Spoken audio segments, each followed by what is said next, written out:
Pero Diyos, Cleo anak! Wikang gising ng nanay ni Cleopatra at inalog pa ang balikat ng kanyang unika iha. Ano't umuungol ka na naman? Ha? Wala sa wisyong tanong ni Cleopatra. Kaninang tanghali ka patulog? Hanggang ngayon hindi ka pa rin bumabangon? Tanong ng nanay ni Cleo. Anong oras na po ba, Nay? 5:00 ng hapon. Kanina ka pa hinahanap ng kaklase mo. Nandyan siya sa labas. Sagot naman ni Cara, ang ina ni Cleo. Napaisip ang dalaga kung sinong kaklase naman ang pupunta sa kanya gayong tapos na ang unang semester ng kanilang klase. Ano itsura po ba, Nay? May itsura naman. Mas gwapong di hamak sa wasak na timba natin. Matangkad at medyo maputi ang kulay. Saad ni Cara. Ano nga bang pangalan nun? Parang Julius ata. Hala, bakit hindi mo naman ako kaagad ginising, Nay? Inis na usal ang dalaga at agad na napabangon sa kanyang hinihigaan. Nakasalubong niya ang seryosong mukha ng kanyang ama na si Carlo. Mula sa kanyang direksyon, nakasuliyap sa kanyang tinutukoy na kaklase ng kanyang inay. Grabe, ang gwapo niya pa rin sa malayuan. Kinikilig na wika ni Cleo sa kanyang sarili. Nagmamadaling lumapit ang dalaga sa kanyang ama. Tay, kaklase ko nga po pala, si Julius. Pakilala nga ni Cleo. Hindi ba tapos na ang semester niyo? Bakit may project na naman kayo? Striktong tanong naman ng ama ni Cleo. Sir, bali ano po? Pagumpisa ni Julius, pero pinutol ka agad ng ama ni Cleo. Hindi ikaw ang tinatanong ko, ang anak ko ang kausap ko. Ano po kasi, Tay? May thesis pa po kami na naiwan. Last na yung hard copy. Pagraratsan ng dalaga sa ama at ibinalik ang tingin kay Julius. Napapangiti na lang ang dalaga dahil sa pamumula ng tenga ni Julius. Ano kayang iniisip nito?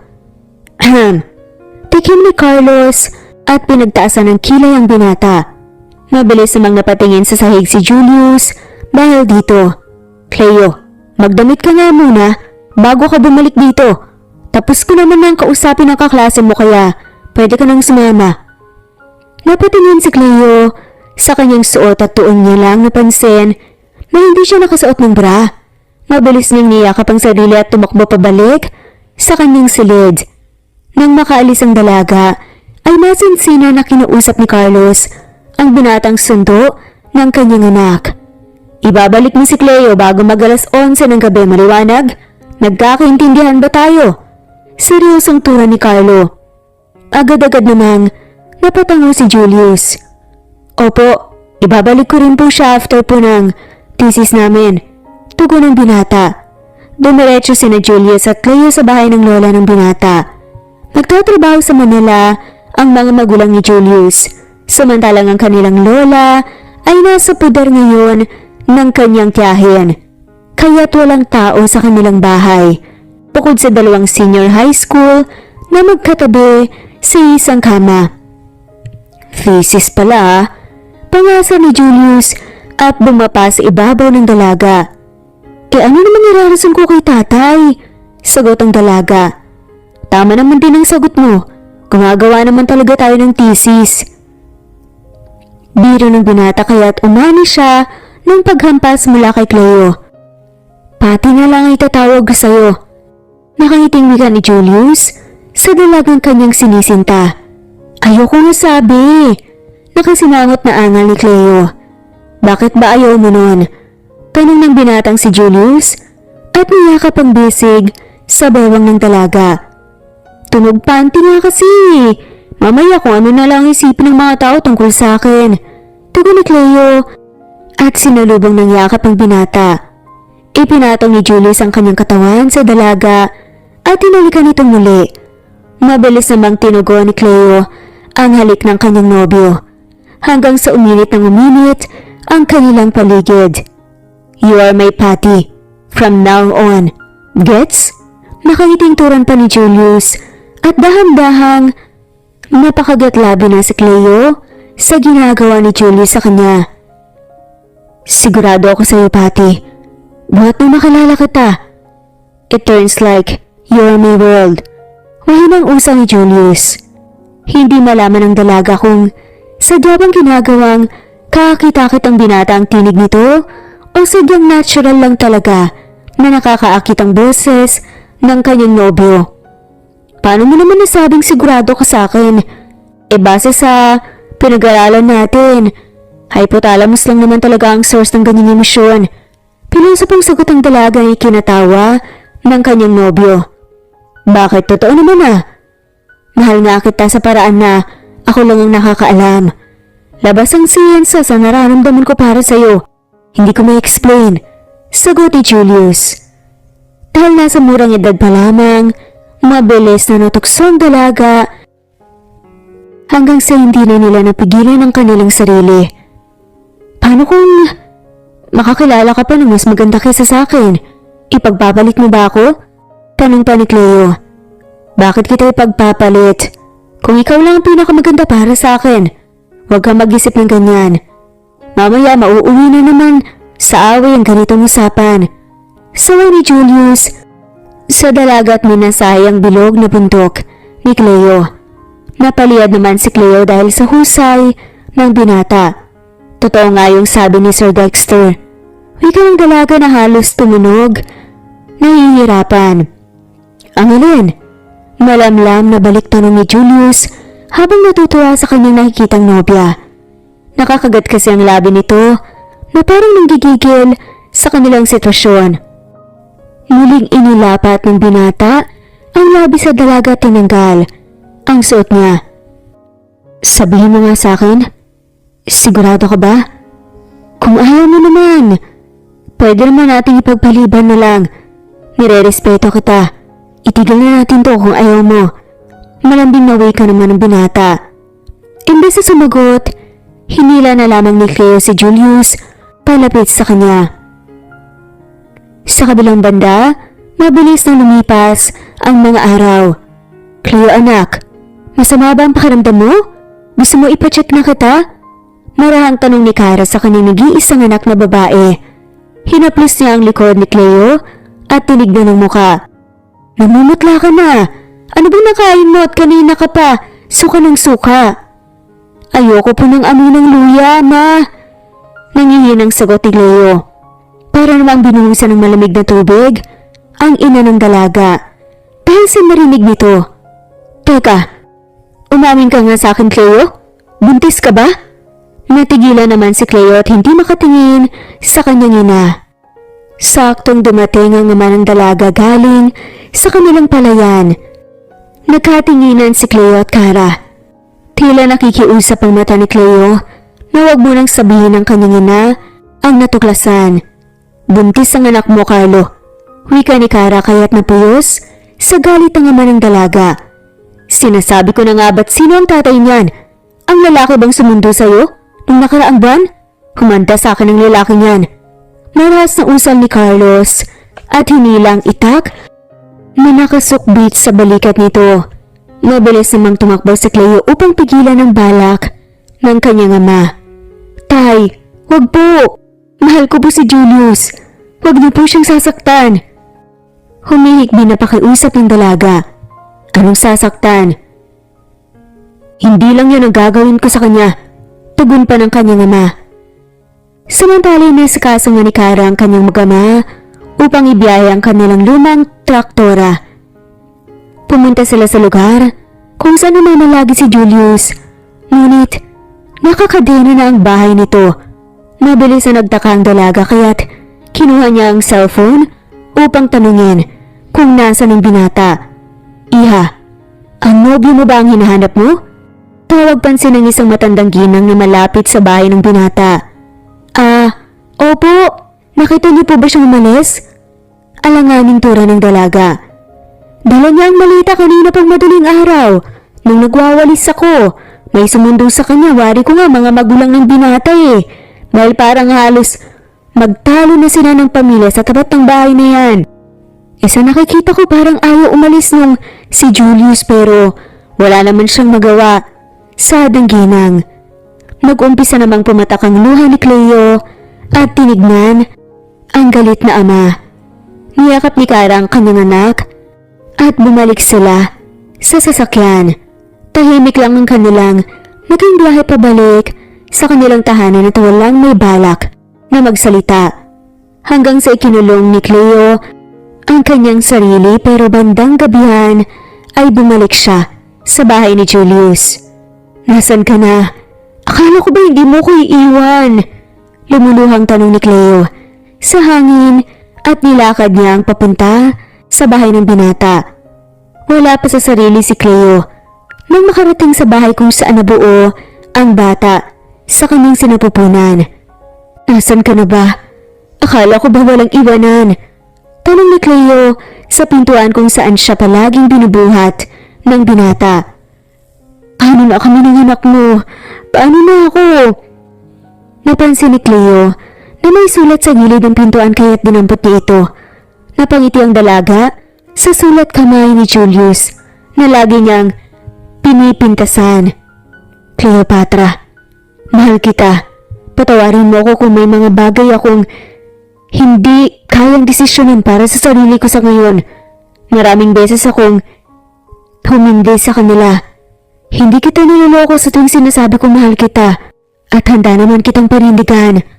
Ang nangyari sa akin dala ng kapusukan, pero ngayon, hindi ko na talaga alam. I want to fix myself. Kailangan ko munang sundin ang mga magulang ko para sa future natin. I pray for your dreams to come true. Till we meet again, my Patty." Sabi sa letter ni Julius. Napahawak na lang sa dibdib si Cleo nang mabasa ang liham ni Julius sa kanya. Ang sakit at ang puso niya ay kumikirot. "You will fix yourself? Paano ako? Paano ko aayusin ang sarili ko kung nadudurog mo ako?" Umiiyak na tanong ni Cleo. Ilang araw na wala sa sarili si Cleopatra.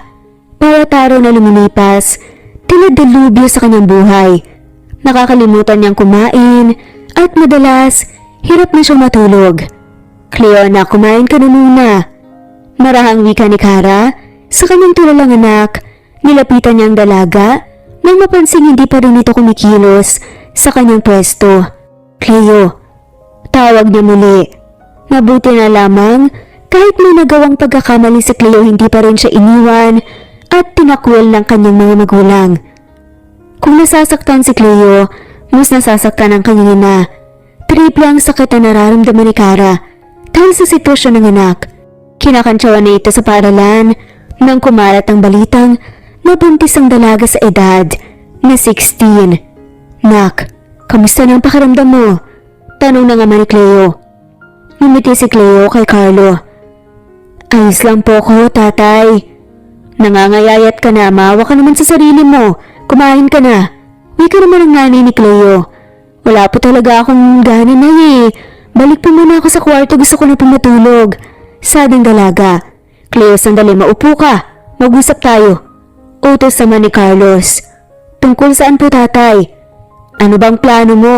Ang ibig kong sabihin na ng balak mo sa inyo, ng anak mo." Maingat na tanong sa dalaga. Nagkipit balikat lang si Cleo at napayuko. "Nak, matalino kang tao. Kung alam mo lang kung gaano ako kaswerte sa tuwing sinasabitan ka namin ng medalya taon-taon.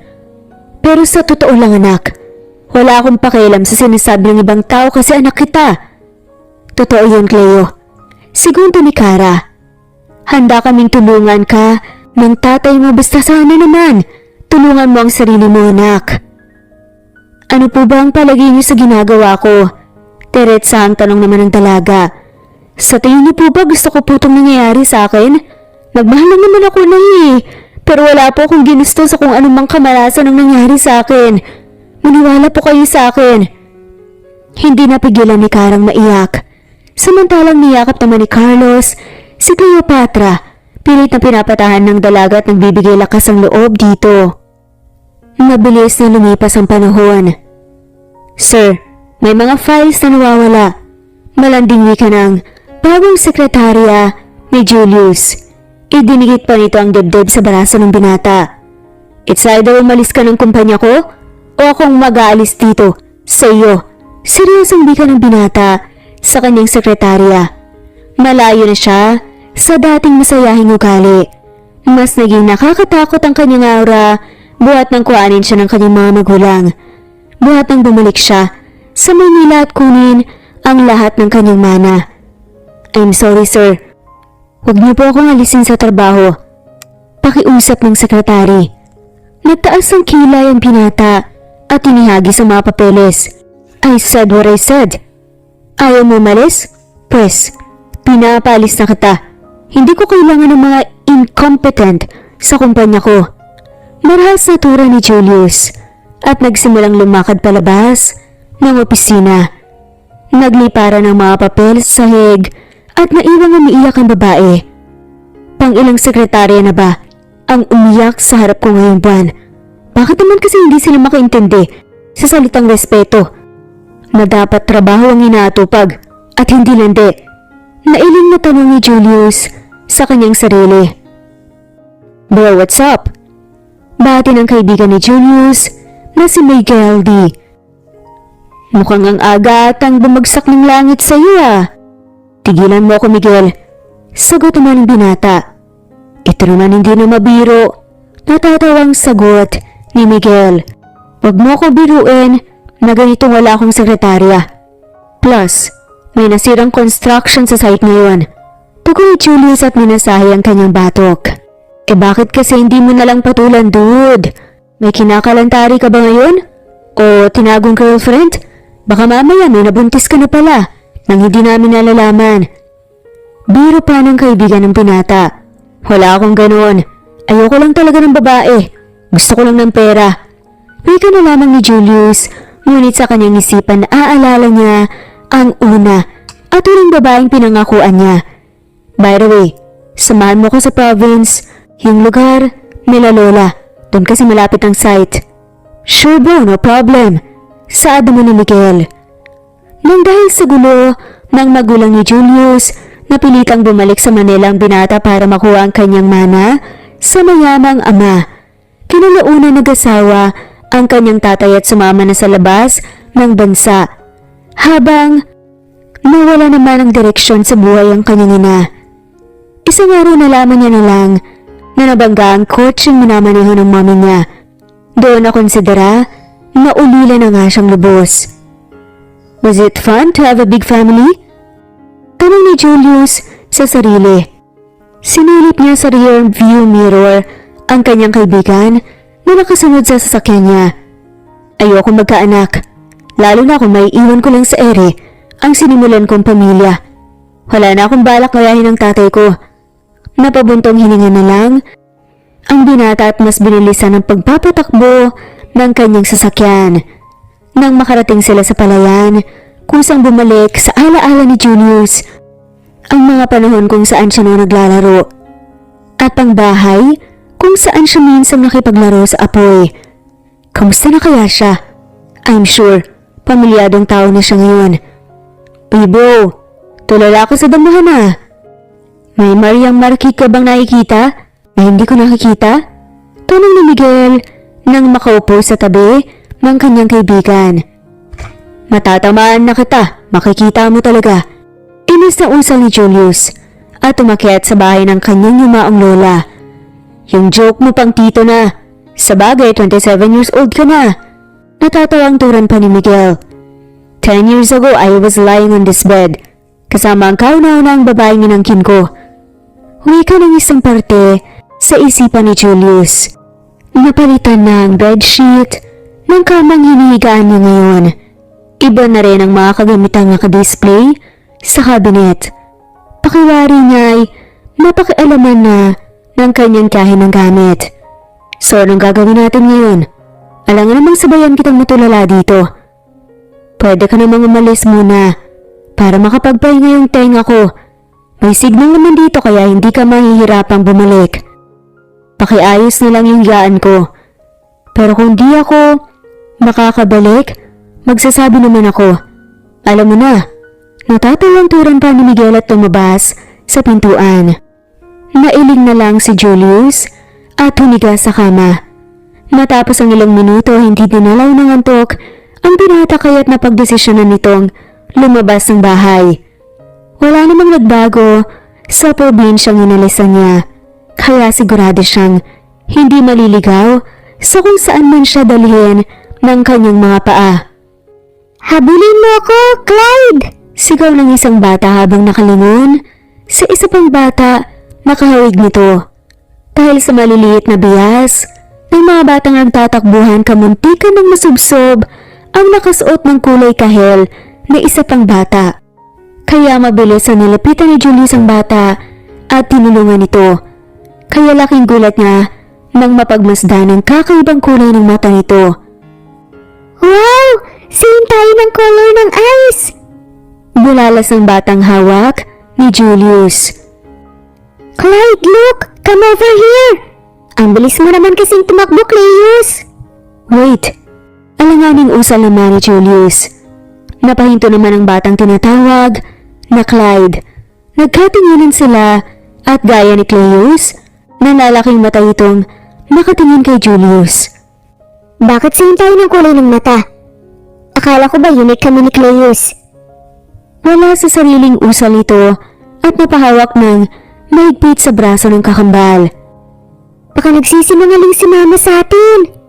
Tanong naman ni Cleus. "Mamang gaya-gaya ng kulay sa mata. Pwede mo nang bitawan. Goods na ako." Sorry. Akala ko kasi hindi ka pa big boy. Kaya inalalayan pa kita." Sagot naman ni Julius, ngunit ang isipan ng binata naglalakbay sa kung saan. "That's pretty normal po, Mr. Unknown. Ganun po talaga kapag nagsabay ang adrenaline at reflexes ng isang tao, kaya kahit hindi mo intensyon na tumulong, nagawa mo po. Maraming salamat po." Wika ng batang si Clyde na akala mo'y nagtuturo ng nursery student. "Tama, basta sa mga marites out there, isa kang pakialamerong nilalang pero no offense po yun. Tinuruan po kami ng mama namin to be grateful kahit na gaya-gaya ka ng kulay ng mata." Sad naman ni Cleus. Magsasalita pa sana ang binata nang bigla na lang tumakbo paalis ang mga batang yagit na kanyang nakita. Natulala na lamang ang lalaki. Nagulat siya pero at the same time natatawa sa katalinuhan ng kambal. "Damn, wala naman siguro akong anak, diba?" Nagugulo ang tanong ng lalaki dahil parang nakaramdam siya ng lukso ng dugo. Sa kabilang banda, saan naman kayo nagpunta?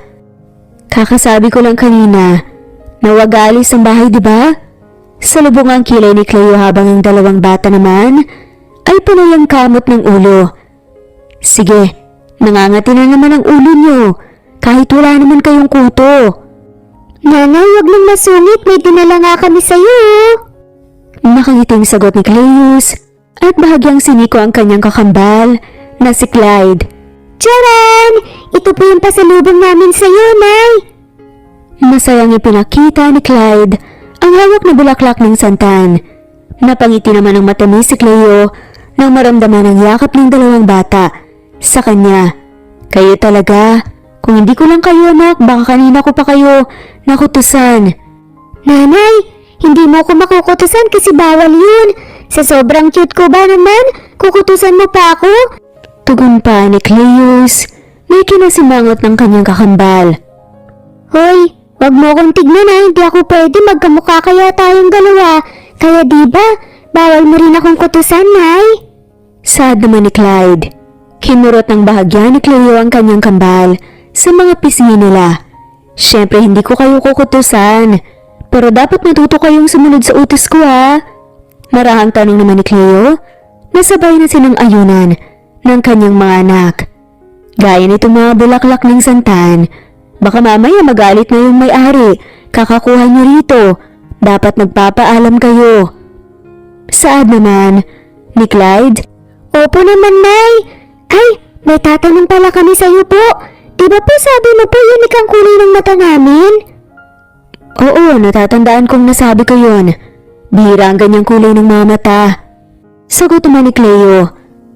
Napakunot na si Cleus. Bakit yung mamang matangkad po ganito rin po ang kulay ng mata gaya sa amin? Yung kanina po na nagligtas kay Clyde nung muntik na po siyang masubsob." Tsaka alam mo ba, Nay, kamukha siya ni Cleus. Pareho sila halos ng muka. Itinuro pa ni Clyde ang mukha ng kanyang kakambal. Bigla na lamang napa-overthink si Cleopatra na marinig ang sinabi ng kanyang mga anak. Hindi, malabo. Imposibleng bumalik pa ang lalaki yun dito. Nay! Nay! Sigaw ni Cleo sa tenga ng kanyang ina, kaya't pinaningkitan nito ni Cleo. Sorry na, ikaw kasi natutulala ka na lang bigla eh. Bakit? Ano ba yun? Si Ninong Dexter po, nandiyan na po siya sa bakod. Sagot naman ni Clyde. Sinundan na naman nang tingin ni Cleo ang dati niyang guro. May hawak itong rosas at box ng cake. Napangiti na lang si Cleo sa lalaking makisig na nakatayo sa labas ng kanilang bakod. Dex, nandiyan ka pala. Halika, pumasok ka. Anyaya ni Cleo at pinabuksan ng maliit na gate si Dexter. Anong himala at may dala kang mga cake? Natatawang wika ni Cleo. Alam mo naman ang kumari mo. Panay ang tanong kung makakapagbigay ka na raw ng bulaklak kay Tatay Carlos. Kaya heto, dinala na kita. Nagluluto na rin si Rose ng kakainin natin mamaya. Saad ni Dex at hinagkan ang kanyang mga inanak. Naku, nagabala pa kayo. Mamaya mapagod na naman ang best friend ko niyan. Buntis pa man din ang babaeng yun. Sagot ni Cleo. Huwag mo nang isipin yun. Hindi ka na iba sa amin ng asawa mo. Remember, ikaw ang rason kung bakit kami nagkatuluyan. Nakangiting tugon ni Dexter. Naiiling na lang din si Cleo sa tuwing naaalala na inilakad niya ang profesor sa kanyang matalik na kaibigan. Noong una, ang akala pa niya sa kanya may gusto ang gurong si Dexter, ngunit nais lang pala siya nitong makausap para kay Rose. Hay nako, pasalamat ako sa inyo dahil nakapagtapos ako ng pag-aaral sa tulong niyong dalawa. Tsaka, isa pa si nanay, nasa kapitbahay pa. Kaya sigurado akong hihintayin pa talaga natin siya. Wika ni Cleo. Sa nakalipas nga ng 10 taon, maraming nagbago sa perception ng dalaga. Kung noon nabubuhay siya para lang sa kanyang sarili, ngayon, kailangan na niyang mas isipin ang kambal na anak upang mabuhay sila sa hindi mahirap na sitwasyon. Hanggat maaari gusto kong mapalaki sila ng tama. Gusto kong maibigay ang kanilang pangangailangan nang hindi umaasa kahit ang kanino. Hindi ibig sabihin na nagkamali ka sa umpisa, magkakamali ka na rin hanggang huli. You can still make your choices right for the better future. Saad nga ni Cleo sa kanyang isip. Nanay, hindi mo pa po nasasagot ang tanong namin kanina. Pangungulit ni Cleus. Mamaya ko na po sasagutin yung tanong nyo. Sa ngayon, bibisitahin muna natin si lolo nyo. Sagot ni Cleo at inilagay si Cleo sa tabi ng kakambal. Matulog ka na muna, malayo pa ang biyahe natin. Tahimik lang si Cleo habang nakatingin sa labas ng sasakyan.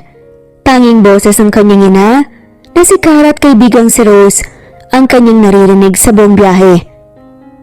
Kung hindi ba ako nagloko sa pag-aaral noon, buhay pa rin kaya si tatay? Tanong nito sa sarili. Marami siyang pagsisisi pero hindi na niya maibabalik pa ang nangyari, kaya naman mas nagiging mabuting ina na lamang siya sa kanyang kambal. At alam niyang yun ang gustong mangyari ng kanyang ama na si Carlos. Naunang bumaba ng sasakyan sina Rose at Cara dahil buhat-buhat ni Dexter, sina Clyde, habang karga naman ni Cleo si Cleus. Anak, may problema ba? Nakangiting tanong ni Cara kay Cleopatra. Dahil parang halata niyang namugto ang mata ni Cleo. Anong naiisip mo? Mabilis na niyakap ni Cleo ang kanyang ina at paulit-ulit na humingi ng tawad. Nay, sorry po talaga. Naluluhang wika pa ni Cleo. Hinaplos lang naman ni Cara ang likuran ng anak upang matpatahan ito at inilayo naman ni Dexter ang mga bata upang makapag-usap ng masinsinan ang mag-ina. Wala pong taon na hindi ko sinisi ang sarili ko. Lumuluhang wika pa ni Cleo sa kanyang ina. Malungkot na tinignan ni Kara ang kanyang unika-iha. Nak, walang may gusto nang nangyari sa tatay mo. Lahat tayo nabigla. Gaya ng palagi kong sinasabi sa iyo noon, hindi tama na may sisihin tayo. Matagal na naming alam ng tatay mo na may sakit siya sa kidney. Kaya panahon na lang ang hinihintay namin noon. Nasakto lang siguro na may problema kami sa iyo pero hindi ka namin sinisisi sa kahit na anuman. Muling yumakap si Cleo sa kanyang ina. Naabutan nga siya ng kambal na umiiyak kaya tumakbo ang mga ito para yumakap din sa kanya. Nay, bakit naiyak ka na naman po? Inosenteng tanong ni Cleus. Kaya minsan talaga ayoko nang bumisita kay Lulu kasi iyak nang iyak si nanay. Bagsak balikat naman ang wika ni Clyde.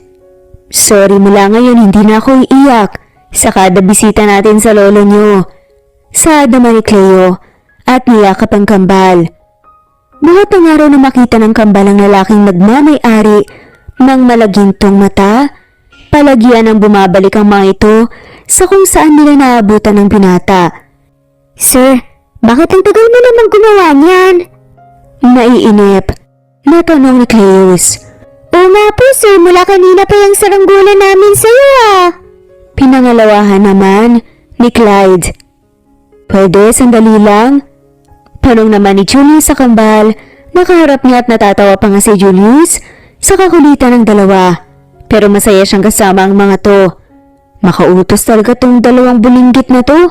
Akala mo binayaran ako eh. Huwi ka ng binata sa isipan habang patuloy na inaayos ang saranggola. Sabihin niyo nga sa akin, may foreign blood ba kayong dalawa ha? Nagkatinginan ng kambal sa tinanong sa kanila ng binata at sabay nagkibit balikat. Bakit ganyan ang kulay ng mata niyo? Namanan niyo ba yan sa nanay niyo? Tanong pa ni Julius. Ang totoo po, kamukha po namin si nanay sa ibang parte ng mukha namin. Pero ang sabi niya po, kalahati raw ng itsura namin ay namana po namin kay tatay. Magalang na sagot ni Cleus. Kabilang na po ang mga mata namin, kaya nagtataka po kami kung bakit pareho po tayo ng kulay sa mata. Dapat po, 5% lang po ang may ganito. Natawa na lamang si Julius sa mga pinagsasasabi ng dalawa. Palaging napapahanga si Julius sa katalinuhang taglay ng kambal kapag nagsasalita ang mga to. Sa kanyang isipan ay napakapalad ng magulang ito at hindi na mahihirapan pa sa pagtuturo sa kanila. Naku, sobrang talino mo naman at pati porsyento ay alam mo pa. Aba, syempre naman po. Valedictorian po ang nanay naming dalawa kaya manang-mana po kami sa kanya. Sad ng kambal at nag-appear pa. Alanganing napalunok si Julius nang rumihistro sa isipan niya ang sagot ng bata. Valedictorian ang nanay nila? Posible kayang? Hindi. Imposibleng siya ang nanay ng mga to. Pagka-uwi nila Cleus at Clyde ay napayakap sila sa kanilang ina. Napangiti naman si Cleo dahil dito. Sana naman kayo nang galing? Nay, dyan lang po, dun po sa lalaking nakatira po sa tabi-tabi. Yung mabait po na nagpapakain po palagi sa amin ni Clyde. Nakangiting wika ni Cleus at masinigpitan pa ang yakap sa ina. Cleus, baka makalimutan mo yung pasalubong natin kay nanay. Nay, pasalubong po namin, hindi ka po namin iiwan at lagi ka po namin pasasayahin. Turo ni Clyde at patakbong kinuha sa labas ang daladala nilang santan at iniabot sa ina. Naku, ang mga anak ko nga muy kalabaw, napakasweet naman. Nakangiting sagot naman ni Cleo at kinuha sa kamay ng kanyang anak ang bulaklak. O sige na, magsipagligo na kayong dalawa. Dali-daling sumunod ang kambal sa utos ni Cleo. Kaya nang maiwang mag-isa si Cleo ay napatitig na lang siya sa hawak na bulaklak. Sa lalaking may gintong mata pa rin kaya nila nakuha to? Siguro naman sa 5% tao na may ganong uri ng mata. Hindi naman ang lalaking kinalimutan ko at ng tatay nila ang nakakausap ng mga bata. Usa lang dalaga sa isipan. Samantala, Nay, Alam mo, yung mama na nakilala namin ni Cleo, sobrang bait niya po sa amin. Talaga? Mas mabait pa kaysa sa akin? Tanong naman ni Cleo at mabilis na umaling ang kambal. Hindi po, Nay. Huwag ka na magselos, hindi po siya mas mabait kaysa sa'yo. Ikaw po ang pinakapaborito namin ni Kambal at wala pong papantay sa'yo. Segundo naman ni Cleus at nakayakap sa bewang ng ina. Minsan lang po, Nay, naisip po namin na baka kung buhay po si tatay, gaya na po tayo nila Ninang Dexter at Ninang Rose, pati ng anak nila. Alanganing wika ni Jutra at maingat na pinag-aralan ng reaksyon ng kanyang ina. Buhay na buhay ang ama niyo. Hindi ko nga lang alam kung nasaan. Gusto sanang isagot ni Cleopatra sa mga bata pero alam niya sa sarili na hindi pa nito maintindihan ang sitwasyon. Pasensya na mga anak kung hindi tayo buo ha. Malungkot na lamang na wika ni Cleo. Naku, Nay, okay lang po talaga. Naisip lang po naman namin, sorry po. Tarantang tura ni Cleus at kinurot ang kakambal na nagbukas ng saloobin hanggang sa nauwi na sa tawanan ng magdamag nilang mag-iina. Kinabukasan pagkatapos ng klase ng kambal, bumalik sila sa lugar kung saan nila nakita ang lalaking may malagintong mata. Pero dahil wala silang nadatnan, ay umalis ang dalawa at nagmamadaling tumakbo patawid. "Nay!" Nakangiting sigaw ni Clyde sa kanyang ina. Sa hindi inaasang pangyayari may humaharurot na motor sa tawiran na naunang lakaran ni Clyde. Kambal! Sigaw ni Cleus at nagkagulo ang buong sistema ng kanyang ina. Pero bago pa man mabangga si Clyde at may lalaking yumakap na dito at nagpagulong-gulong sila sa kalsada. "Anak!" Sigaw ni Cleo at tinakbo ang kanyang anak. "Diyos ko, bakit pa kasi bigla kang tumakbo?" Kinapa ni Cleopatra ang katawan at mukha ng kanyang anak habang tinulungan naman ng driver ng motor na makatayong lalaking sumagip kay Clyde. "Nasaktan ka ba? Anong masakit sa'yo?" Tanong ni Cleo sa bata. Nang masiguradong walang malalang sugat si Jutra ay ninungon niya ang lalaking nakasuot ng formal na damit. "Maraming Napatid ang sasabihin ni Cleo nang makita kong mapagsino ang kaharap. "Bakit siya pa?" Tanong ni Cleo sa kanyang isipan. Hinila niya palapit sa kanyang kambal at pinaseryoso ang muka. Maraming salamat sa tulong mo. Kung kailangan mo ng bayad, wala akong may bibigay." Saad na lamang sa dalaga at agad tumalikod sa lalaki. Nagbabaka sakaling hindi siya naaalala o hindi siya nakita at namukaan ng lalaki. "Wait, Cleopatra!"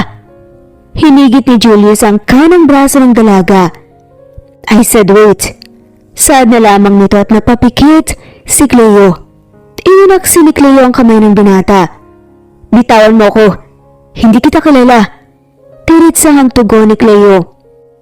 Nanay, siya po ba ang tatay namin? Walang prenong tanong naman ni Clyde. Napakatalinong bata talaga dahil naiintindihan nila ang mga kinikilos ng mga magulang nila ngayon. Sabi mo po, Nay, kapag kapareho ng kulay sa mata namin, siya po yung tatay namin. Akala po namin patay na po siya. Dagdag na tanong naman ni Cleus. Pinatay ko na siya sa isip ko. 10 taon nang nakalipas. Usang naman ni Cleo sa kanyang isipan. Hindi pala unik ang mga mata niyo. Kinakabahang sabi na lamang ni Cleo dahil hindi na talaga alam ang sasabihin sa mga bata. Cleopatra, can you talk? Akin ba sila? Kinakabahan pero diretsahang tanong na lamang ni Julius at pinakatitigan ng mata ng kambal na nakakapit sa ina ng mga to. Hindi, anak ko sila. Walang sayo at hindi rin kita kilala. Kalit na tura ni Cleo. Humabalik sa alaala ng dalaga kung paano siya nahirapan nang umalis si Julius. Sandali lang naman. Bakit kailangan mo magalit? Tanong pang muli ni Julius at hinawakan ng braso ng babae. Napansin ng mapakla si Cleo. Ang tapang ng apog mo para magtanong sa akin. Kasabay ng palatak na tawa ay tinabig nito ang kamay ni Julius na nakahawak sa kanya. Nakikita mong kakabanggalang sa anak ko tapos gusto mong i-entertain niyang kahunghangan mo? Hindi naman sa ganun pero gusto kong makausap ka kahit saglit lang. Matabang tinig ng sagot ng binata at napatingin pa sa kambal. Ganun, sige.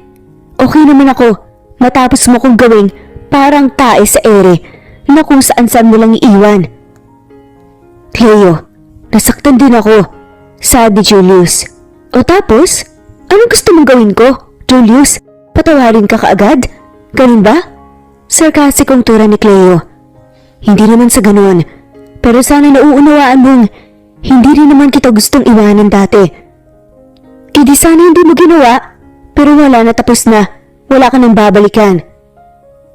I will file a case. Alam kong anak ko ang dalawang bata, mata pa lang. Kuhang-kuha na sa akin, there's no doubt about it. Matapang na sa Adi Julius. A case din. Hindi kita pipigilan kahit wala ka naman talagang karapatan sa kung ano man dahil iniwan mo kami, sabi Cleo. Kung ayaw mo sa mabuting usapan, Cleo, yun lang ang solusyon. Hindi na sumagot pa si Cleo at naglakad na palayo sa dating kasintahan. Ano bang nangyayari sa akin? Hindi na dapat ako nakakaramdam pa ng ganito. Lalo na't mahabang panahon ko na siya hindi nakita. Sabi Cleo sa kanyang isipan. Nay, bakit namumula po yung cheeks mo? Biglang tanong ni Clyde. Tsaka, Nay, tignan mo yung braso mo, nakatayo yung balahibo mo. Sabi naman ni Cleo sa tinaplos ang braso ni Cleo. Sus, mabuti na lang malayo na tayo sa lalaking yun bago niyo nasabi yan. Bakit pa ako nagkaanak ng matalinong bata? Mahinang usal pa ni Cleo at napapailing-iling. Siyempre, matalino rin po ang nanay namin eh. Nakangiting sagot ni Cleus. Imbes na sa kanilang tahanan ay dumiretso na lang sa ospital si na Cleo upang mapasuri ang lagay ng kanyang anak. Tinawagan niya si Dexter upang magpasabay dito. Sa kabilang anggulo naman, makakunot noong pinagmasta ni Julius kung sinong lalaking nagsundo sa dati niyang nobya.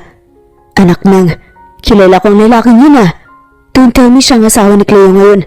Sinasabi ko na nga ba't hindi magandang hilat siya ng pakiramdam ko sa tabas ng gupit niya. Nagtangis ang panga ni Julius sa kung paanong alalayan ng kanilang dating profesor ang ina ng kanyang kambal na anak.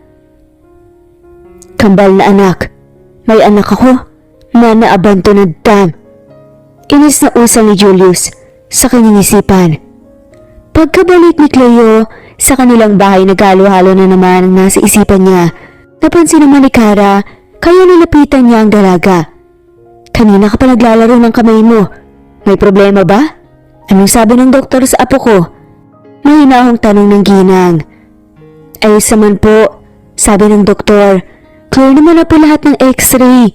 Marahang sagot ni Cleo. Ang totoo, nakita ko po ulit si Julius. Natigilan si Kara at pakiwaring binabasa ang reaksyon ng kanyang anak. Julius? Yung tatay ng mga bata? Opo, Nay. Ano raw ang kailangan? Kakasuhan niya raw po ako para makuha ang mga bata. Malungkot na sabi Cleo. Hindi ba pwedeng daanin niyo na lang sa usapan? Anak, alam kong nahihirapan ka dahil sa nangyari dati. Pero hindi mo pwedeng isaalang-alang ang lagay ng mga bata. Maaaring magdulot sa kanila ng trauma. Ang ganong gulo.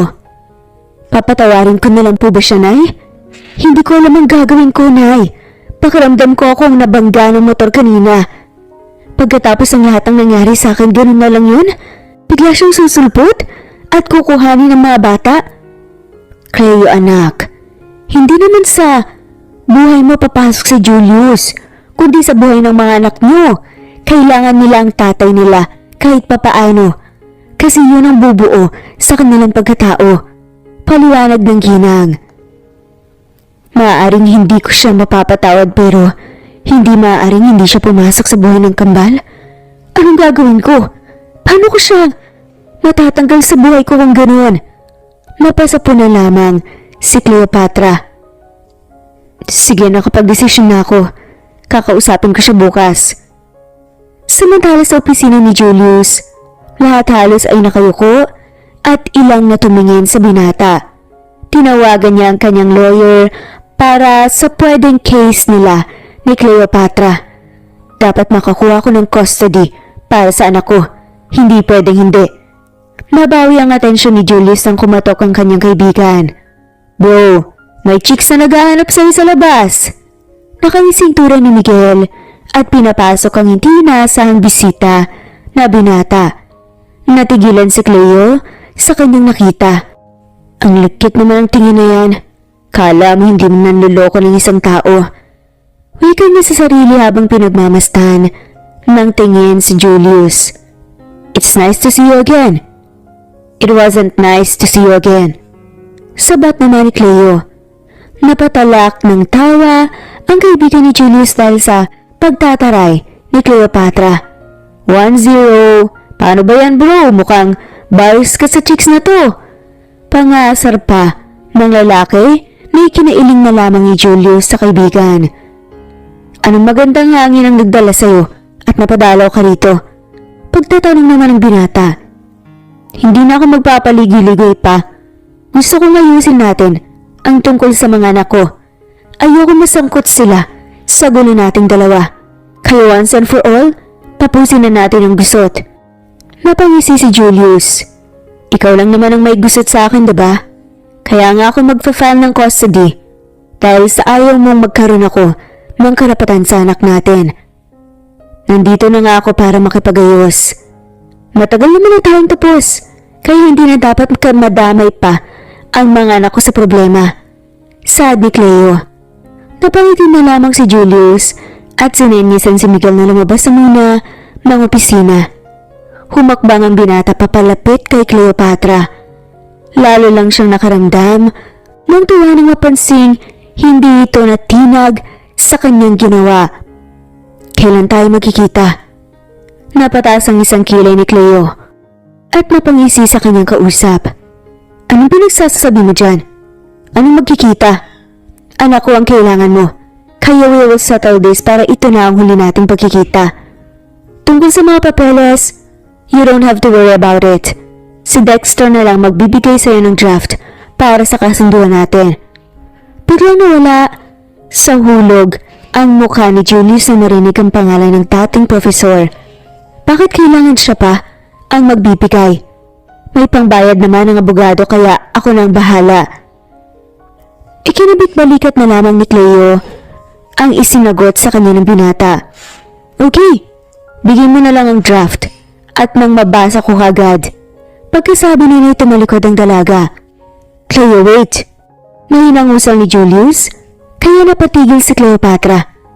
I'm sorry. Alam kong hindi ito ang tamang pagkakataon para dito pero sana. Tama na. Ayoko na may marinig na kahit na ano mula sa'yo. Hindi ako sagad-sagaran sa yaman o ganda para magmakaawa ka sa akin. Pero may dignidad ako at hindi ako gaya ng ibang babae na handang magpakababa sa lalaki. Na ikaw yung ni Cleo ang kanyang kamay at diretsong nagkatitigan sila ni Julius. Alam mo dahil sa'yo, hindi na ako naniniwala pa sa time can heal. Kasi hindi nabawasan ng sakit na naramdaman ko buhat ng iwanan mo ko pagkatapos na may nangyari sa atin. Cleo, please, makinig ka naman sana sa sasabihin ko. Napakulot mo ang babae. Para saan pa? Para ano? Para mapaikot mo na naman ako ulit?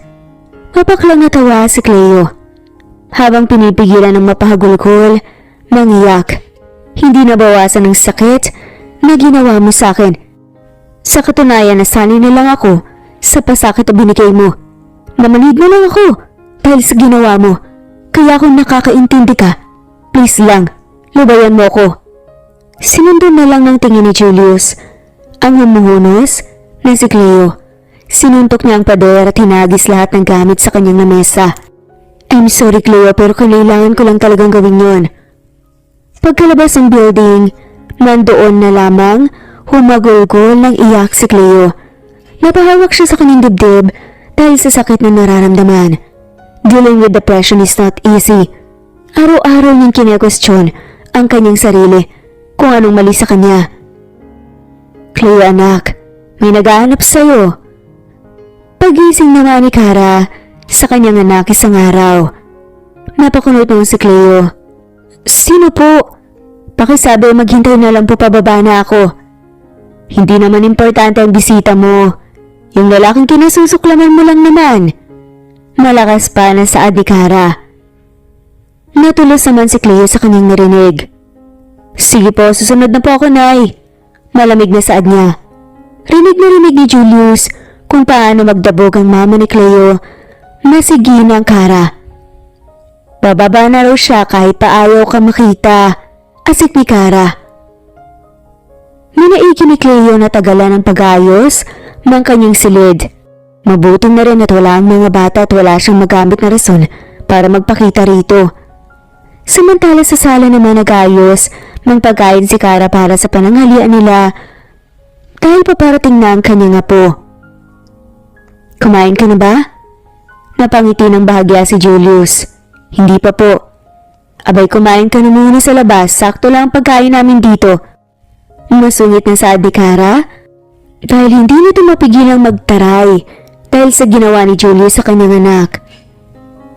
Hintayin ko na lang po muna ang kambal o si Cleo tapos uwi na po ako. Saad na lamang ni Julius. Napairap naman sa hangin si Kara at muling bumalik sa paghahain.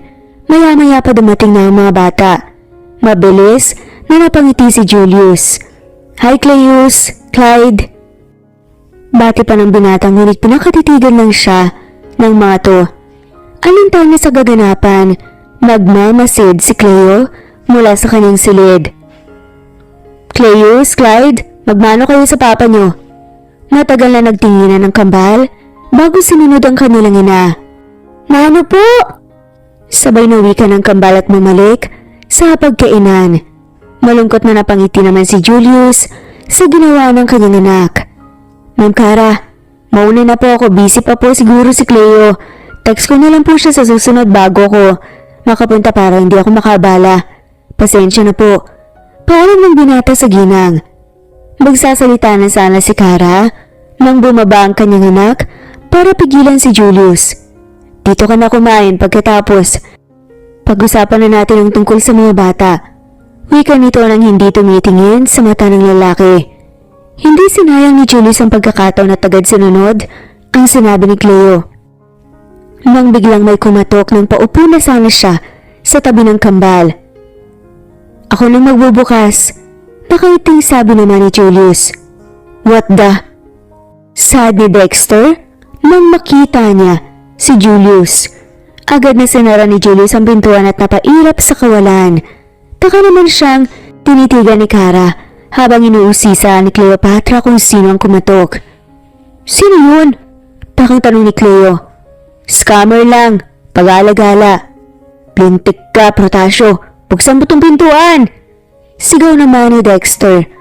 Rinig na rinig ni Kara ang tinig sa labas. Kaya naman tinulak niya si Julius at pinagbuksan ng pinto ang kanilang panuuhin. Dexter, ikaw pala iho! Nagtakbuhan din ang mga bata at yumakap kay Dexter. Napansin ni Julius na malayong-malayo ang trato ng lahat sa kanya.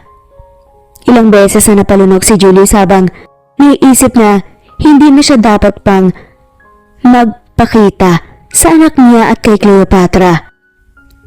Nang paalis na nga at pasakay na ang binata sa kanyang sasakyan, may narinig siyang tinig mula sa likuran. Julius, sandali! Si Cleo sumisigaw. Agad na napalingon ang binata at hinintay na makalapit sa kanya ang hinihingal na si Cleo. Yes? May kailangan ka?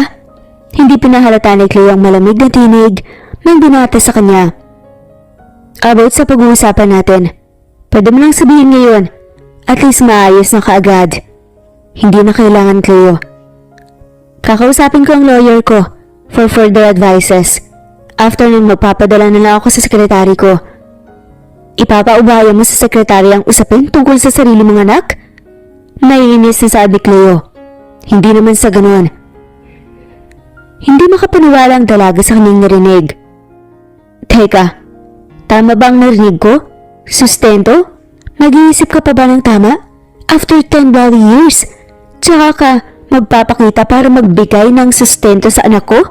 Hindi mo ba nakikita na kaya ko silang buhayin kahit wala yung lecheng pera mo? Galit na turay ni Cleo at tumakbang palayo kay Julius. Bago pa man makalis ng tuluyan si Cleo, agad na siyang hinila pabalik ng binata. I'm sorry, hindi ganun ang gusto ko iparating. Mahinahong wika ng binata. Hinapit pa ni Julius ang bewang ni Cleo upang mas magkadikit sila. Kitang-kita ng binata na sobrang lungkot ng mga mata ni Cleo. Sugal sa kanya ang ipalapit sa kanyang katawan ng babae, pero handa siyang masampal para sa sugal na to. Cleo, sabihin mo, paano mo ba ako mapapatawad? Masama akong tao pero seryoso, hindi ko ginustong iwanan ka noon. Ako lang ang meron siya ng mga panahon na yung Cleo. Kailangan din naman kita ng mga panahon yon. Usal ni Cleo sa kanyang sarili. Sana hindi ka na nagpakita sa mga anak ko kung iwan mo lang din sila, Julius. Mahirap sa akin na makiusap sa'yo matapos ang lahat. Pero sana naman this time mangako ka na hindi mo na sila iiwan pa. Kung ako okay lang pero ang mga bata hindi. Napakagat sa ibabang labi ang binata dahil sa sinabi ng kanyang kaharap. Sure, Cleo, magpapaalam ako sa kanila bago bumalik sa Manila. Once na natapos ang inaasikaso ko doon, babalik agad ako rito para sa mga anak natin. Napatango si Cleo at sabay silang bumalik sa kanilang tahanan. Pagbalik nila, hindi na nila nadatnan si Dexter habang nagliligpit naman ang pinagkainan si Cara. May ang kambal po, tanong ni Cleo sa ina. Nasa taas nak, baka gumagawa ng takbang aralin. Sagot naman ito. Hinila ni Cleo si Julius papunta sa silid ng kambal. Anak, andito ang papa niyo. May gusto siyang sabihin. Tura ni Cleo. Cleus, Clyde, naalala niyo pa ba? Nung sinasabi niya sa akin na gusto niyong makilala at makasama ang ama niyo? Andito na ako. Hindi ko akalain na makikita ko kayong dalawa sa ganoong paraan. Na meron pala akong dalawang anak na matatalinong bata. Ngayon lang ako nakaramdam ng saya buhat nang makita ko kayo ng nanay niyo. Latawa ng binata pero parang hangin lang ang kausap niya. Patawarin niyo akong mga anak. Dagdag pa nito. Ngayon pangarap ko nang magpakatatay sa mga anak ko kung pagbibigyan nila ako. Bukod sa pagiging engineer at businessman, gusto kong maranasang mahalin ulit ng buo. Saad ni Julius kay Cleo.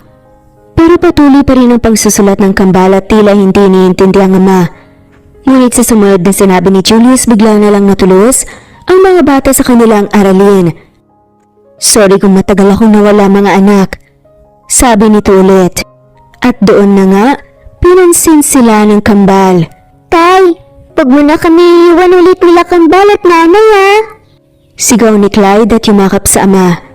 Ganun din si Cleus na naluluha. Hindi napigilan ni Julius ang mga luhang nagkukubli sa kanyang mga mata. All my life, I keep pursuing lahat ng mga gusto kong pangarap at achievements sa buhay pero wala na palang masasaya pa kapag tinawag kang tatay ng mga anak mo. Wika ni Julius at tinagka ng mga bata. Bago lumipas ang gabing yun, nakapagpaalam pa ng maayos si Julius sa kanyang mga anak. Tuloy na ako, Cleo. Doon ko na lang tumawag sa phone ko if ever na may free time ka. Sagot naman ni Cleo. Nagulat na lamang si Cleo nang biglang hinawakan ni Julius ang kamay niya. Cleo, maraming salamat. Alam kong mahirap ang nakaraan natin pero thank you for giving me this chance. Tanging-tango lamang ang naisagot ni Cleo dahil sobra din kasi ang pagkabog ng kanyang dibdib. See you, sad pa ni Julius. Ilang araw matapos umalis si Julius ay dumating na sulat sa bahay nila Cleo. Samantala isang araw, makakatanggap pala ng masamang balita ang pamilya ni Cleo. Ano ibig sabihin nito? Gulat na tanong ni Cara at napahawak sa kanyang dibdib. Sabi hindi kilalang lalaki. Letter po yan galing sa private lawyer. May tumubos na po ng lupa niyong nakaprenda sa bangko. Napakunot noo si Cara. Ha? Yun lamang ang tanging usal niya. Ibig sabihin nito wala na kaming bahay? Saan kami titira? Kinakabang sagba ni Cara. Sa kabilang banda naghihintay ng tawag ang bagong may-ari ng bahay nila Cleo. Ma-pride talagang babae niyon. Mailing na wika ng lalaki. Ngunit ilang saglit pa ay nag-ring na ang kanyang telepono. Hello? Is this Julius Potasio? Tanong ng babaeng inaasahan ng binata. Yes, speaking. Kakapalan ko na ang mukha ko. Pwede bang manghiram ng pera sa'yo? Ano kasi, hinila yung bahay namin, kailangan ko sana ng pambayad. Sabi ni Cleo na ikinangisi ni Julius. Sure, pero wala nang libre sa panahon ngayon. Nakakalokong saad pa ni Julius. Ilang segundong katahimikan ang naghari sa kanila bago nakasagot ang babae. Sige, pumapayag na ako. Napangiti si Julius dahil mukhang umaayon ang lahat sa kanyang plano. Samantala, Nay, saan ka po pupunta? May bago ka pang work? Tanong ni Cleo sa kanyang ina na nakasuot ang formal attire. Opo anak, maaga ang uwi ko mamaya kaya sabay-sabay pa rin tayong kakain ha? Dahil probinsya ang kanilang lugar, bihirang sasakyan na dumadaan. Maghihintay pa siya ng halos 1 oras bago may dumating na kolong-kolong. Ang tagal naman nata ng babaeng yun. Samantala naiinip na sa paghihintay si Julius at panay ang kanyang tingin sa Rolex na relo. Ilang minuto pa at bumukas na ang pintuan at inuluan nito ang umuunos na babae, si Cleo. Pinapormal ni Julius ang kanyang upo at tinaas ang kilay ng babae. You're late. Sorry Julius, wala kasi akong masakyan. Kaya, no, that's a shallow reason. Kahit sa Manila naririnig ko ang ganyan. Siguro hindi work ang mag-a-adjust sa'yo, Miss Cesar. Tama ba? Napatango-tango si Cleo. Yes sir, hindi na po mauulit. Pumapasok si Cleo bilang sekretarya ngayon ni Engineer Julius Potasio. Ayon sa kanilang kasunduan para makabayad siya sa tulong na gagawin ng binata. Hi Cleo, ikaw ang bagong sekretary ni boss ba? Oo. Sorry nakalimutan ko ang name mo. Ikaw yung sa finance diba? Saad naman ni Cleo. Napatango ang babae at bahagyang ngumiti. Mayan ang name ko. Staff ako doon sa finance department. Magtatanong sana si Cleo nang may pumasok na babae sa opisina ng kanyang boss. Miss, may appointment ka ba kay Mr. Potasio? Napataas na lamang ng kilay ito. Tell him my name is Lindsay, by the way. Pagpapakilala ng bagong dating na babae. Mabilis na tinawag ni Cleo sa kanyang boss. Ang sinabi ng babae at agad na pinapasok ang panauhin. Hindi na malaya ni Cleo na sinusundan na pala niya ng tingin ng bisita.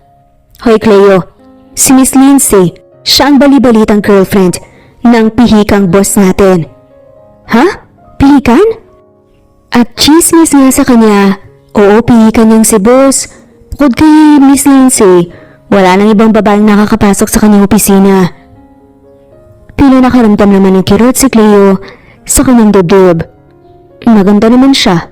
Bagay sila. Bulong na lamang niya. Oh, bakit parang hindi ka naman masaya? Bet mo ba si boss?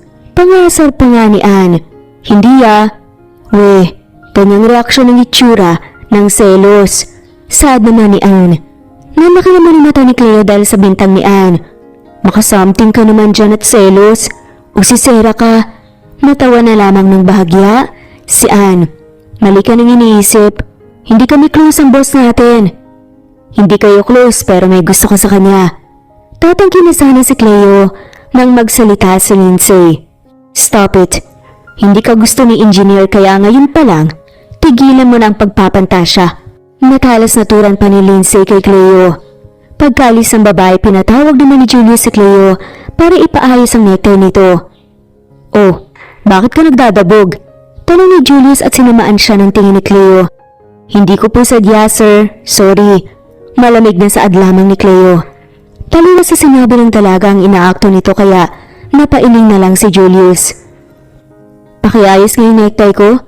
Wika pa nga ni Julius. Ang tanda mo na hindi ka pa marunong magayos ang necktie? Parinig naman ni Cleo kay Julius. Lumapit si Cleo at hinila ng bahagya ang necktie ni Julius kaya napayuko ito sa kanya. Oh, bakit nakangiti ka dyan? Asar na tanong ng dalaga. Kapag hinakausap kita sasagot ka. Iritang saad niya pa rito. Bakit ka nagagalit sa akin? May nagawa ba ako? Hindi natapos ng dalaga ang kanyang sasabihin dahil sumingil sa labi niya ang malambot na labi ng binata. Nanigas ang dalaga sa kanyang kinatatayuan habang ramdam niyang kinakagat ni Julius ang kanyang ibabang labi. Napahigpit ang hawak niya sa balikat ng binata at hindi mapagtanto ang nangyayari. Para ako nakukuryente sa bawat hawak niya sa akin. Aaminin ko man o hindi. Trabaho ang pinunta ko dito at hindi para makipagharutan sa ex-boyfriend ko na tatay ng mga anak ko. Turan pa ng isang parte sa isipan ng dalaga. Wika naman ni Julius. How I longed for this. Ang mayakap nga ng babaeng inaasam ko noon pa. Ano pa kaya ang malikan siya? Bagamat hindi na tumutugon sa halik ang dalaga ay mas inigihan pa ni Julius ang ginagawa. Habang nilalakbay ang kamay sa katawan ni Cleo. Mr. Potasio, here's the... Oh my gosh! Biglang saad naman ni Anang makita nga sina Cleo at Julius. Naitulak pa ni Cleo si Julius. Kuhala ako ng kape. Pag-iwas na lamang ni Cleo at mabilis pa sa alas 5 ang ginawa na pagtakbo ni Cleo patungong pantry. Siraulo ka talaga, Cleo. Naku, nakuha mo pang makipagmukbang sa boss mo. Nahuli ka pa. Napasabunot na lamang si Cleo sa kanyang sarili. Samantala, Tay, bakit pa nayata ngiti mo? Tanong ni Cleo sa kanyang amang kakauwi lang kasabay ng nanay ni si Cleo. Kaya nga po tay, tapos ito namang si nanay, pulang-pula yung mukha oh.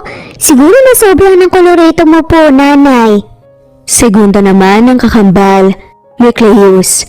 Ang nanay niyo na ang sasagot, kausapin ko si lola niyo. Natutulong sa naman ni Julius. Matapos magpaalam ni Julius sa mga bata, ay kinindatan pa nito si Cleo bago tumungo sa sala kung nasaan si Ginang Clara. Maupo ka, usal ni Cara.